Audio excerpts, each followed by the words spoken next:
Бул нота дептери. Мынакей бул скрипкалык ачкыч. Үйгө кирерде дагы неменен ачкыч менен ачып киресиздер. Музыкага дагы бул скрипкалык ачкыч менен ачып кирет экенбиз. Нотный стан деп коет. 5 сызык, биринчи, экинчи, үчүнчү, төртүнчү, 5 сызык. Дүйнө жүзү боюнча 7 нота бар. Жазабыз: до, ре, ми, фа, соль, ля, си деген кайра эле до кайталана берет. Дүйнө жүзү боюнча 7 нота эле бар. 7 нота бар. Эми биз комузда ойной турган ноталардын жайгашуусун жаттайбыз дагы. Ошону карап, комузда көбү, ырбы баарын карап ойной беребиз. Эми биринчи, экинчи, үчүнчү, төртүнчү, бешинчи сызык деп турбайбы? Ошолдо экинчи сызыкта бастырылып, мынакей экинчи сызыкта бастырылып, биринчи сызыкка дагы тийбейт, үчүнчү сызыкка да тийбеш керек. Көрдүңүздөрбү? Мынакей. Экинчи сызыкта жазылат. Бул соль деген нота. Дүйнө жүзү боюнча экинчи сызыкта бастырылып, бир гана соль деген нота жазылат. Бул ля да болуп калбайт, бул си да болуп калбайт, бул соль. Ушул соль деген нотаны көргөндө биз комуздагы соль нотаны шилтеп ойнойбуз. Андан кийин экинчи, үчүнчү сызыктын ортосунда ля деген нота жайгашат. Мынакей. Сольдон кийин ля болот да, Мынакей до, ре, ми, фа, соль, сольдон кийин ля. Экинчи менен үчүнчү сызыктын ортосунда экинчи сызыктан ылдый болбой, үчүнчү сызыктан ашып кетпей, бул ля деген нота. Үчүнчү сызыкта бастырылып жазылган бул си деген нота. Көрдүңүздөрбү? Төртүнчү сызыкка да тийбей, экинчи сызыкка да тийбеш керек. Бул си деген нота. Си. Үчүнчү менен төртүнчү сызыктын ортосунда до деген нота болот.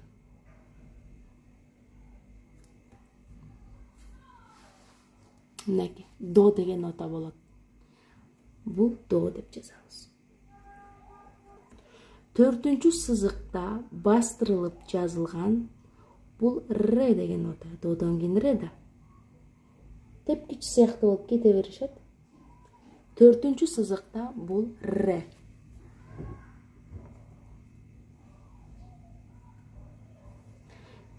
Төрт менен бештин ортосунда ми деген нота. Шашпай жаттап үйрөнөбүз. Жазып алып карап жаттайбыз. Ми. Мынакей, биз азыр ушул ноталардын жайгашуусун жаттайбыз. Экинчи томдогу күүлөрдү, чыгармаларды ойноп үйрөнүш үчүн ушул нота жайгашуусун жаттайбыз. Экинчи сызыкта бастырылып соль деген нота жазылат.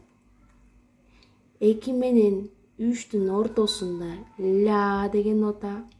Үчүнчү сызыкта си деген нота бастырылат. Үчүнчү менен 4-чү сызыктын ортосунда до. 4-чү сызыкта ре. 4-чү менен 5-чү сызыктын ортосунда ми. Ушуну жазып алып жаттайбыз. Андан кийин биз комузда ушундай жазууну көрсөк нотанын үстүндө, биз ылдый шилтеп ойнойбуз. Оң колубуз менен ылдый шилтейбиз. Аны видеодон көрсөтүп берем. Ылдый шилтейбиз. Биз мына тоо сыяктуу өйдө карап турса, биз эмне кылабыз? Сөзсүз түрдө өйдө шилтеп ойнойбуз.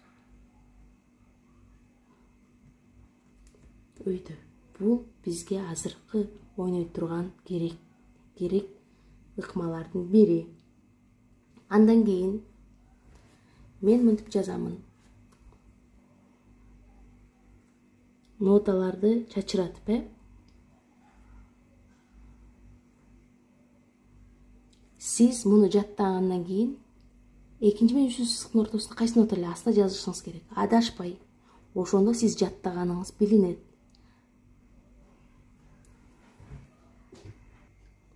Комуздун түзүлүшүн сиз мага видео тартып айтып жибересиз, Мынакей бул комуз, кыргыз элинин комузу. Бул башы, 3 кулагы, мойну, чарасы, бул капкагы, кылдары, тепкеси, кылбосу, добуш чыгарган тешикчеси. Биз скрипкалык ачкычты жазып тартып үйрөнөбүз. Экинчи сызыктан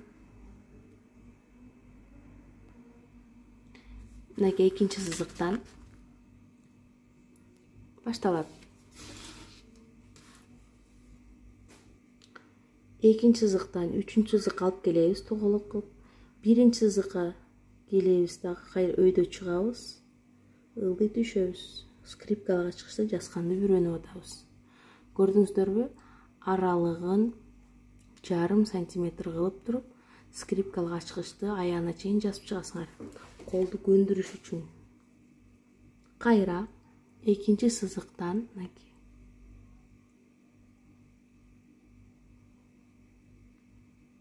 сулуу, таза койкойтуп жазабыз.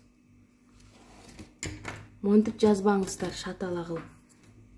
Мондай ашып, ташып, мондай былчыйып кетпесин, Былчыйып кетпесин. Таза, тыккан, койкоюп туруш керек. Анан, мынакей, скрипкалык ачкыч жазып атканда 3-чү, 4-чү, 5-чи сызыктарга чейин монтип кетип калбаңыздар. Койкойтуп жазабыз. Простой карандаш менен жазып үйрөнүңүздөр, Ручка менен эмесин тип жазып, кооз кылып койкойтуп жазабыз. Дептердин аягына чейин жазасыздар. Көнөсүздөр.